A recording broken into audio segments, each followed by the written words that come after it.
Évangile selon Matthieu, chapitre 5. Voyant la foule, Jésus monta sur la montagne, et après qu'il se fut assis, ses disciples s'approchèrent de lui. Puis, ayant ouvert la bouche, il les enseigna et dit, « Heureux les pauvres en esprit, car le royaume des cieux est à eux. Heureux les affligés, car ils seront consolés. Heureux les débonnaires, car ils hériteront la terre. Heureux ceux qui ont faim et soif de la justice, car ils seront rassasiés. Heureux les miséricordieux, car ils obtiendront miséricorde. Heureux ceux qui ont le cœur pur, car ils verront Dieu. Heureux ceux qui procurent la paix, car ils seront appelés fils de Dieu. Heureux ceux qui sont persécutés pour la justice, car le royaume des cieux est à eux. Heureux serez-vous lorsqu'on vous outragera, qu'on vous persécutera, et qu'on dira faussement de vous toutes sortes de mal à cause de moi. Réjouissez-vous et soyez dans l'allégresse, parce que votre récompense sera grande dans les cieux, car c'est ainsi qu'on a persécuté les prophètes qui ont été avant vous.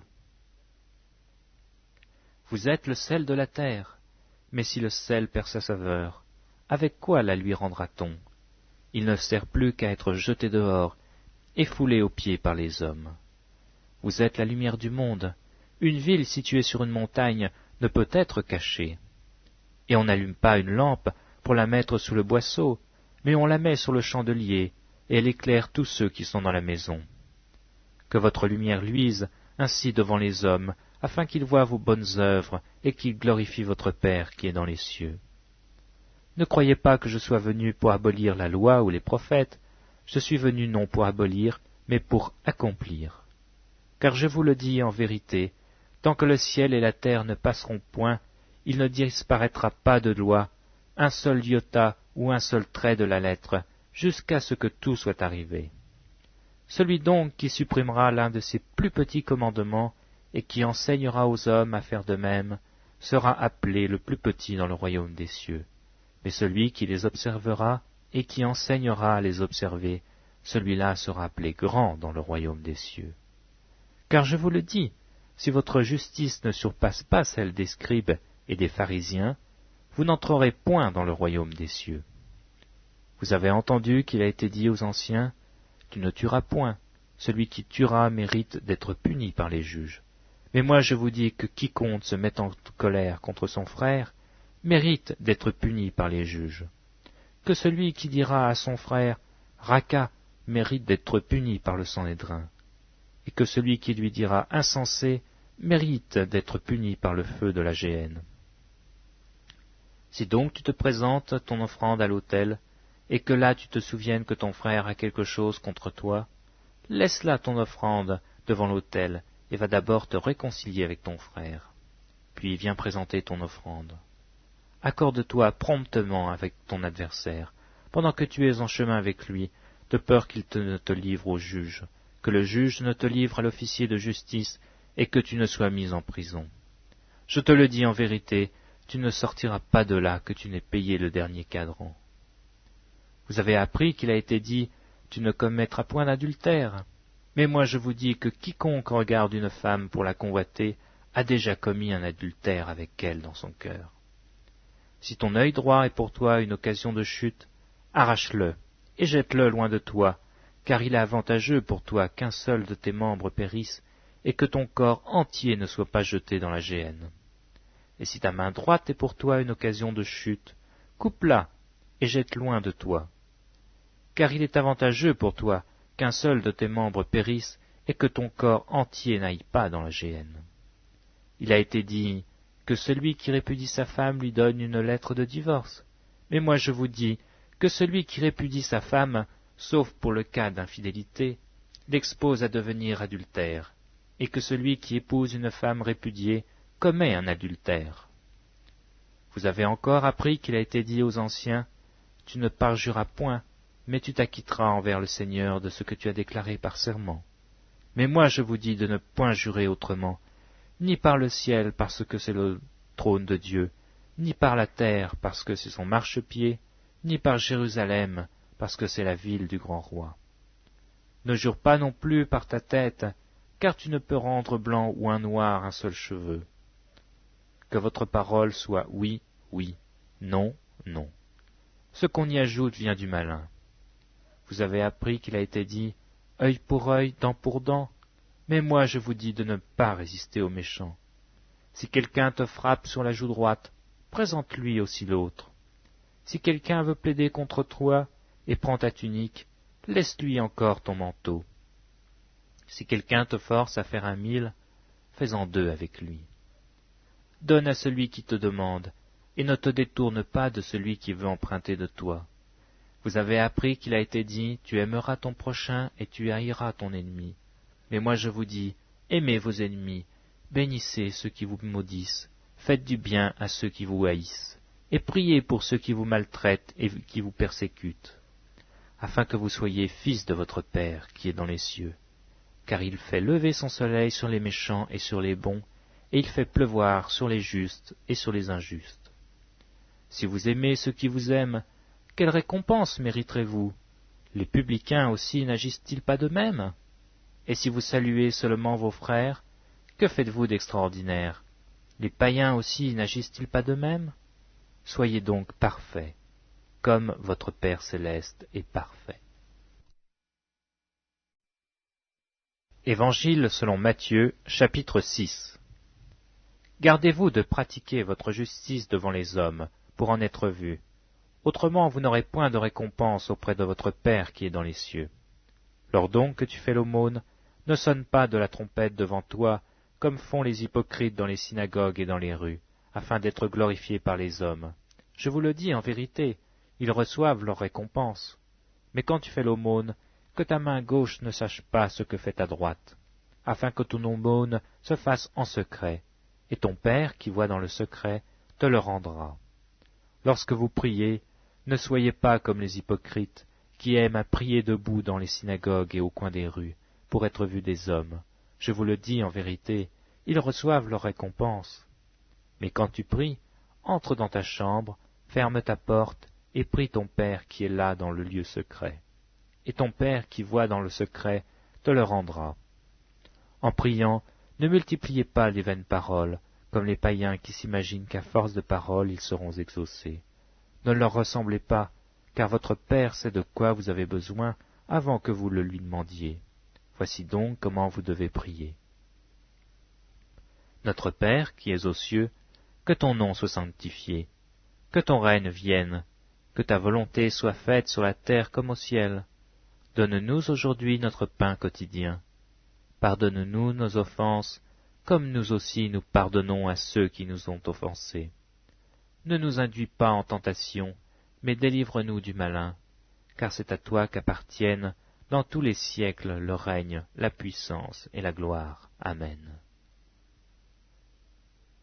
Si vous pardonnez aux hommes leurs offenses, votre Père céleste vous pardonnera aussi. Mais si vous ne pardonnez pas aux hommes, votre Père ne vous pardonnera pas non plus vos offenses. Lorsque vous jeûnez, ne prenez pas un air triste, comme les hypocrites qui se rendent le visage tout défait, pour montrer aux hommes qu'ils jeûnent. Je vous le dis en vérité, ils reçoivent leur récompense. Mais quand tu jeûnes, parfume ta tête et lave ton visage, afin de ne pas montrer aux hommes que tu jeûnes, mais à ton Père qui est là dans le lieu secret. Et ton Père, qui voit dans le secret, te le rendra. Ne vous amassez pas des trésors sur la terre, où la teigne et la rouille détruisent, et où les voleurs percent et dérobent. Mais amassez-vous des trésors dans le ciel, où la teigne et la rouille ne détruisent point, et où les voleurs ne percent ni ne dérobent. Car là où est ton trésor, là aussi sera ton cœur. L'œil est la lampe du corps. Si ton œil est en bon état, tout ton corps sera éclairé. Mais si ton œil est en mauvais état, tout ton corps sera dans les ténèbres. Si donc la ténèbre qui est en toi est ténèbre, combien seront grandes ces ténèbres? Nul ne peut servir deux maîtres, car ou il haïra l'un et aimera l'autre, ou il s'attachera à l'un et méprisera l'autre. Vous ne pouvez servir Dieu et l'argent. C'est pourquoi je vous dis, ne vous inquiétez pas pour votre vie de ce que vous mangerez, ni pour votre corps de quoi vous serez vêtus. La vie n'est-elle pas plus que la nourriture, et le corps plus que le vêtement? Regardez les oiseaux du ciel. Ils ne sèment ni ne moissonnent, et ils n'amassent rien dans des greniers. Et votre Père céleste les nourrit. ne valez-vous pas beaucoup plus qu'eux? Qui de vous, par ses inquiétudes, peut ajouter une coudée à la durée de sa vie? Et pourquoi vous inquiétez au sujet du vêtement? Considérez comment croissent les lys des champs. Ils ne travaillent ni ne filent. Cependant, je vous dis que Salomon même, dans toute sa gloire, n'a pas été vêtu comme l'un d'eux. Si Dieu revêt ainsi l'herbe des champs, qui existe aujourd'hui et qui demain sera jetée au four, ne vous vêtira-t-il pas à plus forte raison, gens de peu de foi? Ne vous inquiétez donc point, et ne dites pas, que mangerons-nous, que boirons-nous, de quoi serons-nous vêtus? Car toutes ces choses, ce sont les païens qui les recherchent. Votre Père céleste sait que vous en avez besoin. Cherchez premièrement le royaume et la justice de Dieu, et toutes ces choses vous seront données par-dessus. Ne vous inquiétez donc pas du lendemain, car le lendemain aura soin de lui-même. À chaque jour suffit sa peine.